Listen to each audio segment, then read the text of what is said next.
Halo saudara, selamat berjumpa kembali dalam perkuliahan pendidikan agama. Semoga Anda semua dalam keadaan baik-baik dan sehat-sehat semua dan tetap semangat di dalam menjalankan aktivitas studi untuk hari ini dan juga hari-hari yang akan datang. Pada bagian ini saya akan berikan penjelasan secara umum tentang agama, baik itu menyangkut soal pengertian dan juga ciri-ciri umum suatu agama. Nah, agama menurut Kamus Besar Bahasa Indonesia itu dimengerti sebagai suatu sistem yang mengatur tata keimanan atau kepercayaan dan juga peribadatan kepada Tuhan yang Maha Kuasa, serta tata kaidah yang berhubungan dengan pergaulan manusia dan manusia dengan alam atau lingkungan, atau sering disebut sistem kehidupan religius. Nah, di dalam kehidupan keagamaan di Indonesia, kalau kita mengenal ada 6 agama, tentu agama-agama ini, entah itu Katolik, Kristen, Hindu, Buddha, Islam, Konghucu, itu adalah sebuah sistem kehidupan religius. Artinya kehidupan kepercayaan kepada Tuhan yang tersistem, di mana ada aturan, di mana ada norma-normanya, di mana ada hukum-hukumnya. Sehingga ketika kita berbicara mengenai sistem kehidupan religius, itu mengasumsikan 6 agama yang tadi saya sebutkan itu. Nah, sedangkan secara umum, agama itu sebenarnya lebih menunjukkan sebuah ungkapan atau ekspresi begitu. Ungkapan apa? Yaitu ungkapan hubungan antara manusia dengan yang ilahi, yang sering disebut sebagai yang suci, yang kudus, yang lebih tinggi, yang luhur, yang mulia daripada manusia dan juga makhluk-makhluk ciptaan yang lain.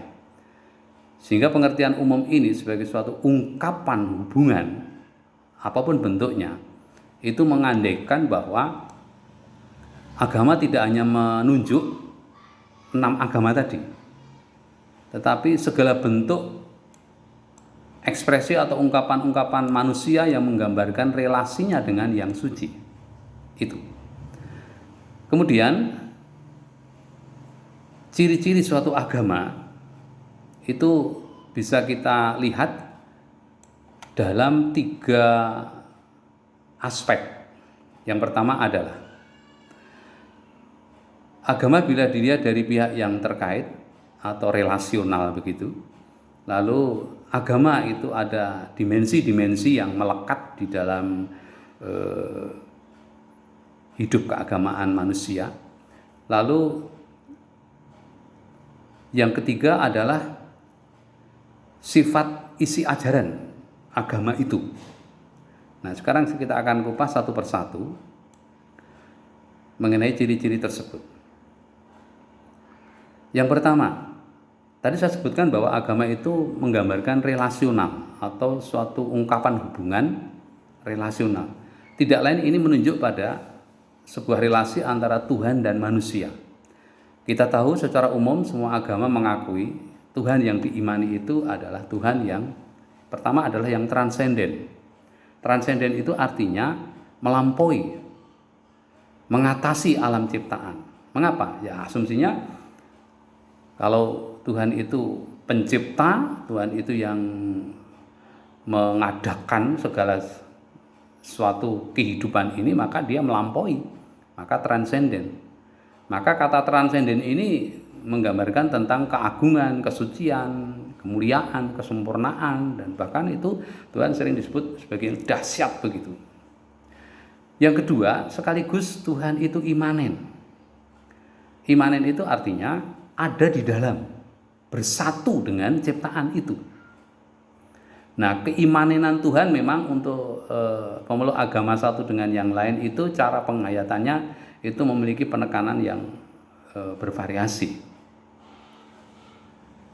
Tetapi bahwa Tuhan dihayati sebagai yang bersatu dengan ciptaan, itu hampir tidak ada yang meragukan bahwa kehidupan ini ya karena diselenggarakan. karena Tuhan ada di dalamnya. Maka keimanan Tuhan itu juga akan menggambarkan tentang Tuhan yang menyenangkan, akrab, gaul, yang dekat, ya, yang bersama dengan ciptaan, bersatu dengan ciptaan, bahkan mempesona, menghangatkan. Ya, karena persatuan itu membuat manusia menjadi nyaman. Jadi sifat Tuhan yang transenden dan imanen ini perlu menjadi kesadaran kita supaya kita tidak hanya memandang Tuhan begitu jauh saja, tetapi segala macam tanda-tanda kehidupan yang ada di sini, yang dalam kehidupan kita ini, itu menunjukkan, menggambarkan tentang keberadaan Tuhan. Keimanan Tuhan juga menggambarkan tentang bahwa Tuhan itu masih menyelenggarakan hidup ini. Tuhan itu masih melakukan penciptaan, memelihara. Sehingga kehidupan di dunia ini terus berlangsung ya karena keimanan Tuhan. Sementara kita menyadari bahwa manusia ini adalah salah satu buah ciptaan Tuhan yang tentu sebagai buah ciptaan mengalami keterbatasan. Kita sadar bahwa manusia itu adalah makhluk yang bukan sempurna. Kita itu makhluk yang terbatas, makhluk yang memiliki kelemahan bahkan.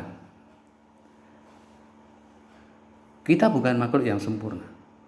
Betapapun hebatnya seseorang, pasti dia memiliki sisi-sisi ketidakmampuan. Nah, sisi ketidakmampuan ini menggambarkan ketidaksempurnaan. Nah, meskipun demikian, meskipun manusia itu adalah makhluk yang tidak sempurna, tetapi dimungkinkan manusia itu bisa mengenal Tuhan. Manusia bisa menjangkau, berkomunikasi dengan Tuhan. Manusia bisa mengalami Tuhan yang hadir, Tuhan yang menyertai, Tuhan yang menyelenggarakan hidup manusia itu.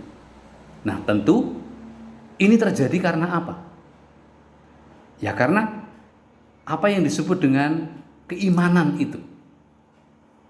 Manusia bisa beriman, manusia bisa merasakan kehadiran Tuhan, manusia bisa mempercayakan diri dan menyerahkan diri kepada Tuhan, karena terlebih dahulu Tuhan itu sudah menyatakan kehadirannya.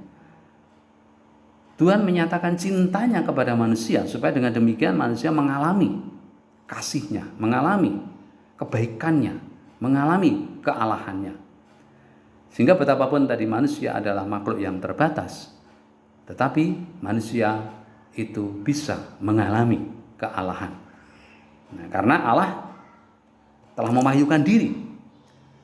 Allah telah menyatakan diri secara imanen. Nah, di dalam bahasa Kristiani sering disebut Immanuel. Artinya apa?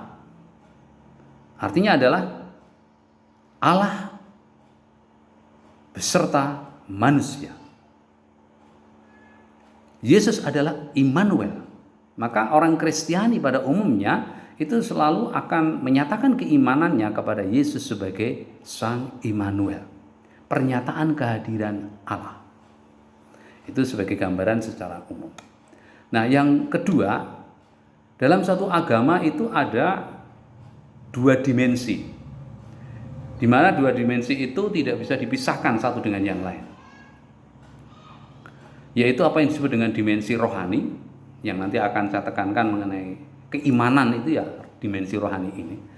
Kemudian yang kedua adalah dimensi jasmani, di mana di dalam hidup keberagamaan seseorang itu membutuhkan atau didukung oleh aspek-aspek unsur-unsur yang bersifat material jasmaniah.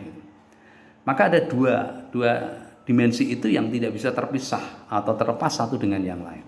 Nah, sekarang dimensi rohani yang tidak lain adalah keimanan. Ini bersifat misteri. Ini sesuatu yang menggambarkan tentang kesadaran hati dari dalam. Iman itu apa? Sering orang mengatakan iman itu percaya. Tetapi dalam konteks relasi dengan Tuhan, iman itu menggambarkan tentang pertama, keyakinan atau kepercayaan bahwa Tuhan itu ada. Tetapi iman tidak hanya mengakui akan keberadaan Tuhan, tetapi iman itu juga mengalami Tuhan yang aktif. Tadi saya katakan Tuhan imanen. Maka beriman berarti pertama mengakui akan Tuhan itu ada, sekaligus juga merasakan kehadiran dan peranan Tuhan secara konkret, secara nyata. Karena ada pengalaman Tuhan yang imanen tadi, Tuhan yang menyatu dengan kehidupan manusia. Maka memang ini dimensi yang misteri. Dimensi yang tidak serta-merta bisa diterangkan secara akal budi, secara logika begitu. Dari sebab itu sering dimensi ini menggambarkan bahwa keimanan seseorang itu menggambarkan tentang adanya suatu yang bersifat arasional. Bukan irasional ya, tapi arasional, melampaui akal budi. Maka keimanan itu adalah suatu kekuatan dari dalam diri seseorang yang tentu itu karena gerakan roh ilahi yang memungkinkan manusia bisa merasakan kealahan, merasakan cinta Allah. Dan itu pengalaman yang sangat personal. Maka sifatnya misteri, tidak kelihatan, yang menuntut kesadaran dan penghayatan. Nah, keimanan macam ini tentu tidak akan bisa membantu manusia atau dialami kalau tidak didukung dengan aspek apa yang tersebut jasmani tadi. Kita tahu bahwa semua agama itu menggunakan atau memanfaatkan hal-hal yang bersifat material, bendawi, jasmani, ya, fisik, yang tampak, entah itu simbol-simbol, entah itu tanda, entah itu ungkapan-ungkapan atau gerak, tata cara, yang semua itu sebagai cara untuk bagaimana mengekspresikan keimanan, bagaimana mengungkapkan keimanan itu. Maka dalam kehidupan keagamaan apapun, agama manapun maksud saya, itu selalu juga ada bahasa-bahasa simbol. Ada bahasa-bahasa ungkapan yang secara lahiriah kasat mata, bahkan didengar dengan ucapan, dengan tata gerak. Semua itu mengekspresikan iman. Orang Katolik itu kalau berdoa menandai dengan tanda salib. Ya, seperti itu. Di sana ada salib. Tanda salib itu menjadi lambang, menjadi simbol, menjadi sebuah cara bagaimana ekspresi iman itu bisa ditunjukkan. Dan saya kira dalam agama-agama yang lain pun juga banyak ungkapan-ungkapan simbolis yang tentu ini memuat makna, ya, memuat nilai-nilai rohani yang memang dimaksudkan oleh penganut agama yang bersangkutan untuk bisa membantu bagaimana dia mengalami keimanan, ya, mengalami keimanan dirinya dalam relasi dengan Tuhan. Sekarang bagian yang terakhir, sifat ajaran agama. Oke, hampir semua agama memiliki ajaran-ajaran pokok. Dan di dalam ajaran itu ada kebenaran-kebenaran. Yang perlu kita sadari bahwa kebenaran ajaran dalam suatu agama itu memiliki sifat-sifat kebenarannya. Yang pertama adalah secara subjektif. Yang kedua, kebenaran secara objektif. Apa yang dimaksud dengan kebenaran subjektif? Kebenaran subjektif adalah isi ajaran agama yang termuat di dalam entah itu dalil, entah itu dogma, entah itu rumus-rumus yang bersifat normatif begitu, itu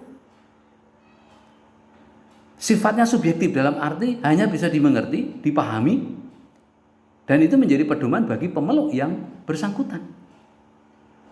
Yang tahu arti dan makna tanda salib itu hanya orang Katolik. Ungkapan-ungkapan simbolis dalam satu agama itu memiliki paham, makna, dan nilai-nilai penghayatan yang bersifat subjektif. Sehingga ketika kita berhadapan dengan hal-hal yang bersifat subjektif dan khusus ini, tentu pihak penganut agama lain tidak bisa untuk masuk dan intervensi begitu. Maka ketika ada orang yang menilai dengan kacamatanya sendiri tentang simbol-simbol agama, nah itu bukan pada tempatnya. Itu enggak nyambung itu namanya. Karena ada nilai-nilai subjektif yang personal, yang khusus, spesifik, hanya dipahami, dimengerti, dan itu menjadi pedoman bagi pemeluk yang bersangkutan. Ya kalau saya analogikan, saya punya istri. Secara subjektif, menurut keyakinan dan penghayatan dan kemantapan hati saya, ya istri saya itu adalah orang yang sungguh memiliki pengaruh bagi saya. Bahwa orang lain itu tidak terpengaruh oleh istri saya, nah tentu saja dimaklumi. Tetapi bahwa saya mencintai istri saya itu secara subjektif. Pun orang lain juga punya pengalaman yang sama, dia mencintai istrinya dengan cara itu, yang macam itu profilnya. Saya nggak bisa mengatakan, oh istrimu wah gitu loh, mau cari istri itu yang lebih baik dan nanti bisa memperbaiki keturunanmu gitu. Loh, kita tidak bisa intervensi tentang hal-hal yang bersifat personal, subjektif dalam diri orang dengan kacamata, cara pandang, dan selera kita. Bukan pada tempatnya.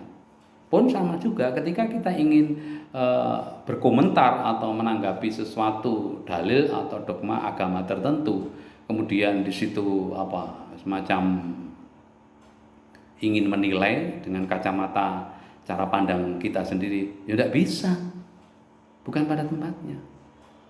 Justru kita seharusnya mencoba ingin memahami apa maksudnya kok dia begitu. Ungkapan-ungkapan simbolis yang ada itu artinya apa? Nah, tentu sesuai dengan cara penghayatan pemeluk agama yang bersangkutan.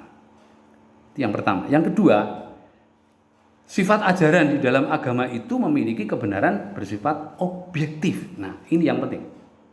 Apa maksudnya objektif? Bahwa di dalam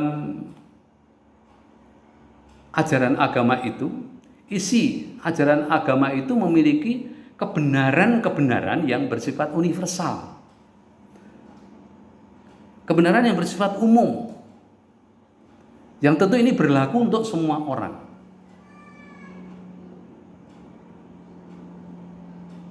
Yakin bahwa semua agama akan mengajarkan sesuatu yang baik. Maka orang mengatakan bahwa agama itu mengajarkan baik. Sebenarnya agama semua baik. Dalam arti ini, setiap agama mengajarkan nilai-nilai kebaikan yang bersifat universal. Contohnya, soal keadilan, kejujuran, soal kedamaian, soal nilai kemanusiaan, hak asasi manusia. Itu kan sesuatu yang sangat universal dan semua manusia, apapun agamanya, mengiyakan bahwa itu sesuatu yang penting bagi hidup manusia. Maka agama mengajarkan hal-hal yang bersifat universal. Mungkin bahasanya cinta kasih, kasih sayang, ya, kepedulian. Tapi esensinya adalah sama, itu adalah nilai yang bersifat objektif baik dan itu diperlukan dalam hidup bersama di tengah masyarakat yang majemuk. Nah, sebagai suatu catatan terkait dengan sifat-sifat ajaran agama ini, kita perlu mencoba bersikap secara proporsional dan dewasa. Berkaitan dengan kebenaran secara objektif, kalau ini menjadi sesuatu yang sungguh dipahami oleh semua pihak pemeluk agama, betapa orang tidak akan sempat berpikir mengenai perbedaan lalu memicu konflik. Tapi justru kebenaran objektif itu menjadi sesuatu yang ingin dikembangkan bersama, ingin diolah bersama, ingin dirawat bersama. Tetapi kalau orang hanya berbicara mengenai perbedaan lalu mencari kebenaran secara sepihak, lalu menjadi fanatis ya, fanatik yang secara ekstrim begitu, maka tentu ini menjadi sesuatu yang ya tidak layak. Sekali lagi, nilai-nilai kebenaran yang bersifat objektif itu akan menjadi titik temu bagi agama-agama di mana orang tidak lagi sibuk dengan perbedaan. Orang tidak lagi sibuk ingin memenangkan dirinya, mengatakan dirinya paling benar, paling hebat. Ingat, masing-masing ajaran agama memiliki kebenarannya secara subjektif. Dan kita tidak perlu masuk ke ranah yang bersifat subjektif itu lalu seolah-olah menyalahkan, mendiskreditkan dan lain sebagainya. Itulah yang seharusnya kita hindarkan. Justru kita harus terbuka memahami apa maksudnya. Ada nilai-nilai subjektif yang hanya bisa dipahami oleh pemeluk agama yang bersangkutan, lalu agama yang lain itu mestinya ya mencoba untuk memahami maksudnya apa. Baik, saudara-saudara, ini sekedar pengantar secara umum tentang pengertian agama dan juga ciri-ciri agama pada umumnya. Nah, semoga ini memberikan gambaran secara umum. Dan selanjutnya kita akan membahas di dalam forum diskusi sehingga nanti kita bisa semakin menelaah ya. Berdasarkan file yang sudah ada maka silakan Anda cermati. Juga ada satu artikel yang sekiranya penting untuk Anda cermati juga mengenai perlukah beragama ya. Karena dalam fakta banyak orang rajin dan kusuk serta bahkan aktif beragama tetapi juga sekaligus dia jahat ya, sekaligus dia itu ya provokator ya, atau bahkan ada orang yang notabene itu adalah seharusnya menjadi panutan tetapi malah menjadi batu sandungan. Baik, sekarang kita akan melanjutkan dengan proses perkuliahan kita selanjutnya.